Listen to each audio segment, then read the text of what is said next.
The Newsday continues here on One News Now. I'm Diego Castro, bringing you the biggest headlines from around the world. Former U.S. President Donald Trump pleads not guilty to charges related to attempts to overturn his 2020 election laws. Trump's arraignment on Thursday lasted for about an hour and took place in a Washington courthouse near the U.S. Capitol. His supporters infamously tried to storm the Capitol on January 6, 2021 to try to stop Congress from certifying his defeat. For his part, Trump claimed he is being persecuted by the administration for leading in the polls for the 2024 presidential race. This is a very sad day for America. This is a persecution of a political opponent. We can't let this happen in America. Two U.S. Navy sailors were arrested over charges of sharing sensitive national security material to China. Petty Officer Weng Heng Zhao and sailor Jin Chao Wei allegedly handed over military information to Beijing in exchange for thousands of dollars. The U.S.-China relations have been tense for years over a range of national security and trade issues, including export bans on technology. Both countries have also accused each other of espionage. Pyongyang confirms custody of U.S. soldier Travis King, who crossed the border of North Korea. This comes in response to the request of the United Nations Command for information about King. The UN command did not give more details to keep from interfering with efforts to bring the soldier home. The reply, however, indicates that Pyongyang could be ready to begin negotiating. The U.S. soldier sprinted across the border from South Korea to the north while on a guided tour in July. We'll be back with more stories after the break. Keep it here on One News.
You're still watching One News Now World. I'm Jago Castro. Some East Asian countries are left reeling following the onslaught of back-to-back typhoons. In Japan, 2 people were left dead while over 60 were injured in the wake of Typhoon Kanun. A typhoon also knocked out power to more than 200,000 households over the past 2 days. Cleanup operations have begun in the Okinawa prefecture. And while operations have resumed at the Naha airport, 304 flights had been canceled.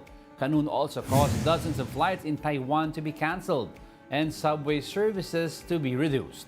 Northern cities, including capital Taipei, were also forced to shut businesses and schools due to inclement weather. Hundreds of soldiers were ordered to stand by in nearby cities for disaster response.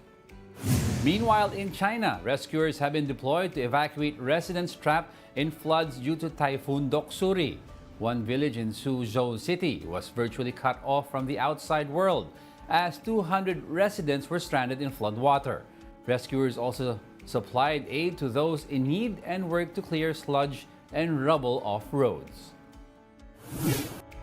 A stabbing rampage in South Korea kills 1 person and injures 12 other people. Authorities said the suspect rammed his car into pedestrians before the knife attack in Seongnam. Video footage showed bloodstains at the scene where people were stabbed in a department store. Reports describe the attacker as a man in his 20s who is suffering from some mental health issues. The incident came days before another stabbing attack in Seoul, which also killed 1 person. Pope Francis challenges students to make the world a more just and inclusive place. More details in this report, courtesy of the Associated Press.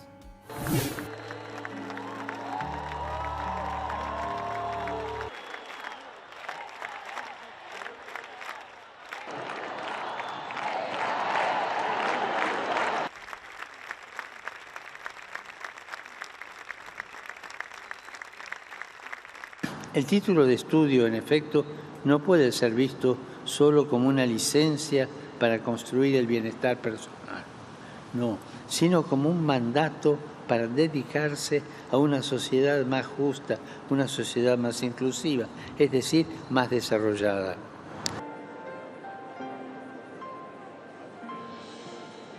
Titulares. Y eso existe en el inconsciente colectivo. E é muito bom ver que ele vem cá e faz um pequeno, por assim dizer, encontro connosco. E acho que é ótimo ser aqui numa universidade e estarem tantos jovens e um bocadinho preparados para ouvir a mensagem que o Papa tem para nós.